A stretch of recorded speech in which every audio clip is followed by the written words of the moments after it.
मैं महाराष्ट्र के तमाम मतदाताओं को बहुत बहुत धन्यवाद देता हूँ, उनका अभिनंदन करता हूँ, क्योंकि ये विक्ट्री जो है ये लैंडस्लाइड विक्ट्री है।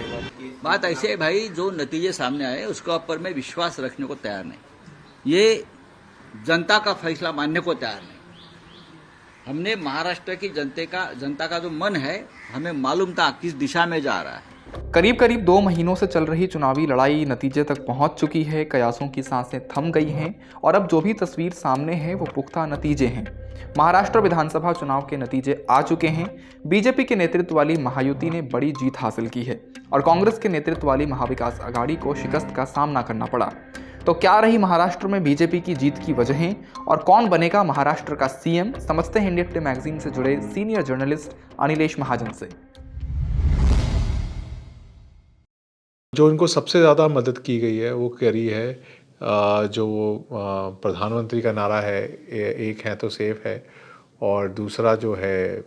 योगी आदित्यनाथ और जो बाकी लोग बोलते रहे कि बटेंगे तो कटेंगे, उसने भाजपा का जो अपना कोर वोटर है और उनके सिंपथाइजर्स हैं उनको रिजुविनेट कर दिया। और दूसरा जो है लाडकी बहना स्कीम जो है, वो हम सब ने जिन्होंने ग्राउंड रिपोर्टिंग करी है वो देख रहे थे कि उसके बारे में भाजपा भी बहुत बातें कर रही थी और एकनाथ शिंदे जी की पार्टी भी बहुत बात कर रही थी और अजीत पवार जी की पार्टी ने भी उसके बारे में बात करी, और उसका ग्राउंड लेवल के ऊपर जो है उसकी रेजोनेंस जो है पॉलिटिकल पार्टीज़ ने आइडेंटिफाई करी थी। तो उसके कारण से बहुत सारा जो गुस्सा था वो कम हो गया। देखिए ये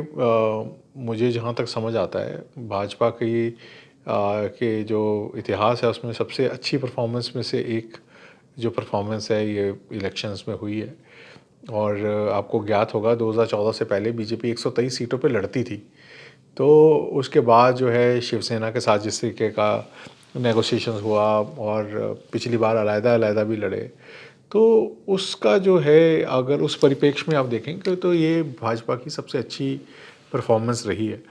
और देवेंद्र फडणवीस ने जो भाजपा का मुश्किल समय भी था उसमें भी पार्टी को संभाला, और जो आप ये कह सकते हैं कि जिस तरीके से एकनाथ शिंदे जी को लाया गया वो समय जो है उसको भी ठीक ठाक से गुजारा है। और अब जो है वो 130 के करीब जो सीटें भाजपा को अपने बलबूते पे जीतती हुई दिख रही हैं और अपने अलाइज के साथ वो 200 का आंकड़ा पार कर चुके हैं। तो ये सिचुएशन जो है देवेंद्र फडणवीस के लिए बहुत अच्छी है और उपयुक्त है कि वो अपनी सीएम की कुर्सी पे वापस आए, और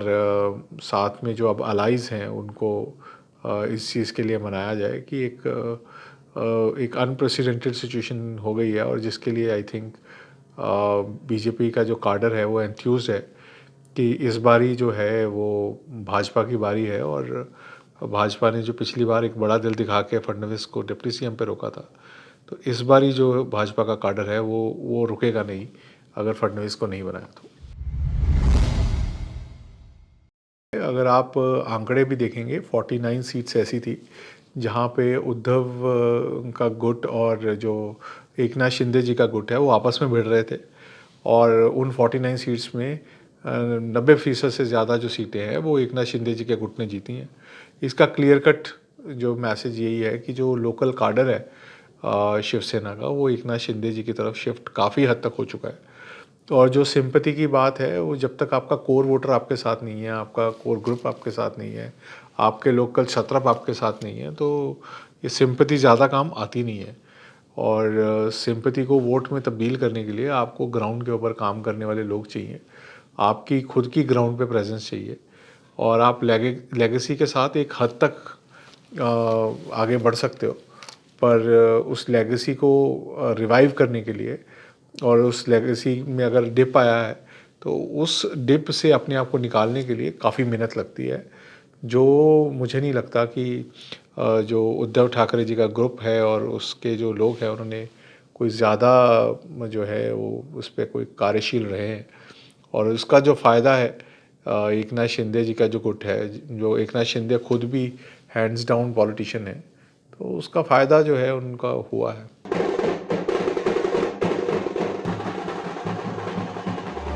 इसी तरह की तसल्ली से भरी हुई एक्सक्लूसिव रिपोर्ट्स देखने के लिए सब्सक्राइब करें इंडिया टुडे हिंदी का यूट्यूब चैनल और बेल आइकन जरूर प्रेस करें ताकि वीडियो अपलोड होते ही आपको खबर हो जाए।